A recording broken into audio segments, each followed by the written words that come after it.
show recently added apps. recently څه مطلب لکه لګ مخ کې یعنی مطلب د دې خبره دا ده چې کوم هغه سافټویرونه مونږه نوی انسټال کړي هغه باید مونږ سره دلته دی اول لیست کې راشي. show most used apps. most used مطلب هغه چې بار بار یا ډیر ډیر مونږ کار کړی دي استعمال شوی دي هغه ته most used وایي.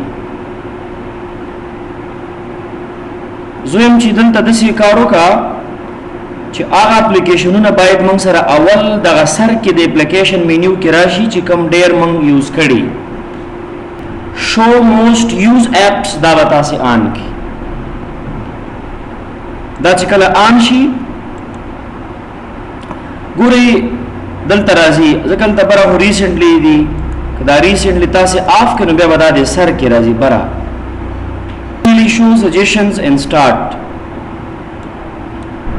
د دې مطلب دا دی که چیرته